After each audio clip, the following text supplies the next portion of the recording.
Urbanidades, historias de RK Radio. El maestro de Chaplin.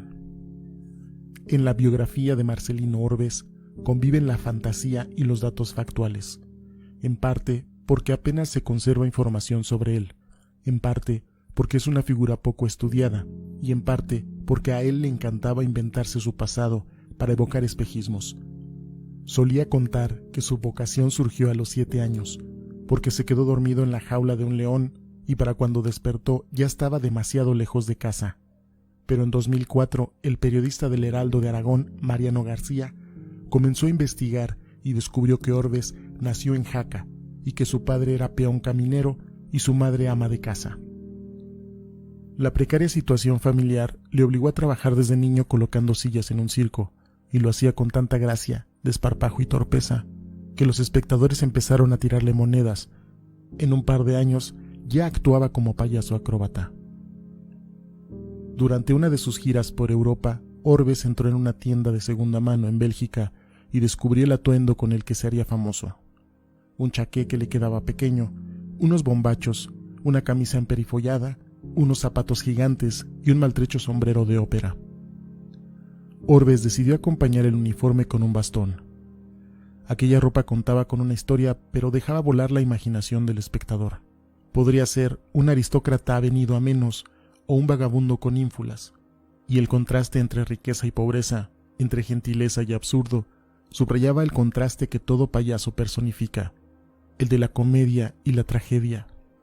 El personaje de Orbes era un gentleman esperpéntico, cuya sola silueta ya resultaba inmediatamente reconocible, que se caracterizaba por intentar ejercer su trabajo con la mejor intención, pero siempre liándola, destrozando materiales y entorpeciendo de paso la labor de los demás. Nunca emitía ningún sonido, excepto un silbido que decidió integrar en su espectáculo porque era sencillo de imitar para los niños de cualquier país, y así pudiesen jugar a ser Marcelino. A pesar de dedicar su vida a los niños, Orbes nunca tuvo hijos con ninguna de sus 2 esposas.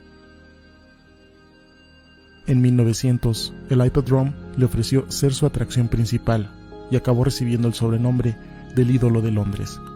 Ahí conocería a Charles Chaplin, que en ese entonces tenía 11 años, al que ilustró, entre otras cosas, en el arte de caerse con gracia.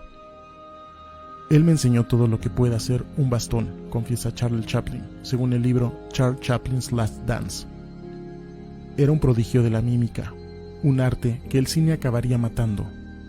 También me mostró cuán expresiva puede llegar a ser una cara sin hacer muecas ni mover la cabeza. Londres estaba como loco con él. Era tan famoso como Houdini.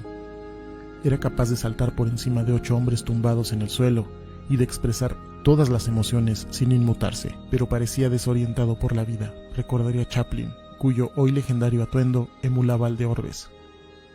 En aquella época la prensa comenzaba a contar historias sobre la vida privada de los artistas, pero la de Orbes estaba llena de cuentos, como que una princesa india se había enamorado de él y le enviaba una joya cada noche, o que había salvado a un rey, a veces Eduardo VII en Londres o Alfonso XII en Madrid, según la versión que contase, pero la historia siempre era la misma.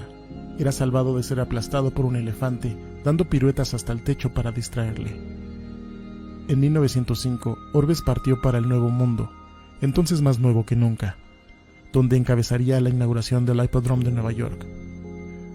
Miles de niños ingleses acudieron al puerto de Southampton para despedirlo al grito de Marcelino, no te vayas. El Hippodrome neoyorquino era el teatro más grande del mundo. Llegaba a albergar 5.200 butacas, 25.000 bombillas y un tanque de agua en el centro en el que llegaban a chapotear 1.000 bailarinas, una de ellas Ada Holt, su segunda esposa. Orbes actuó en 2 funciones al día durante 9 años. Se estima que 40 millones de personas vieron su espectáculo.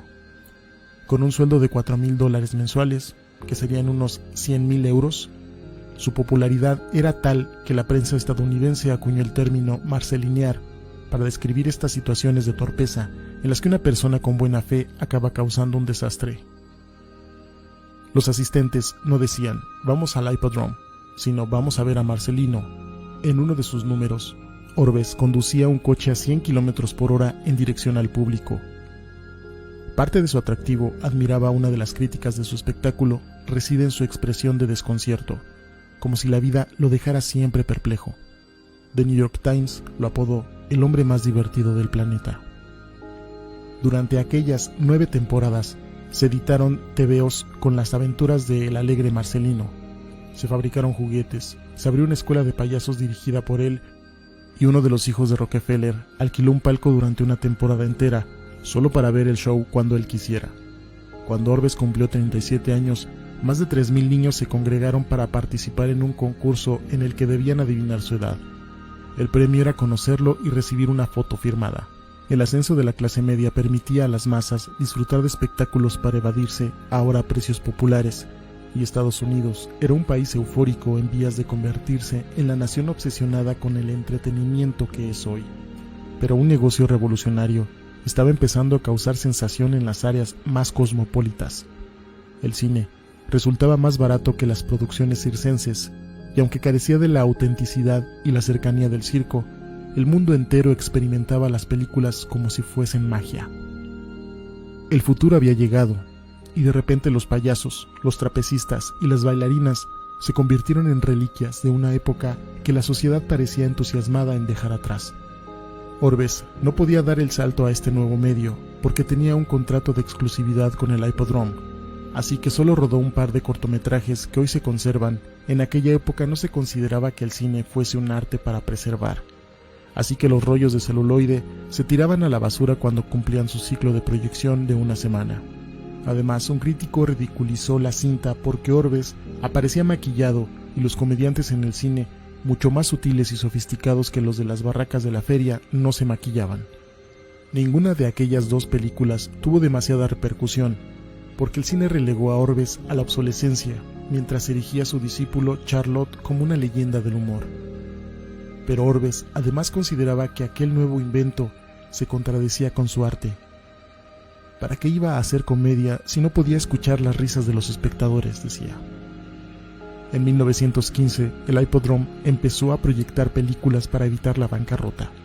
Sería finalmente demolido en 1939 para edificar viviendas, y Marcelino Orbes invirtió en varios inmuebles y restaurantes sin éxito.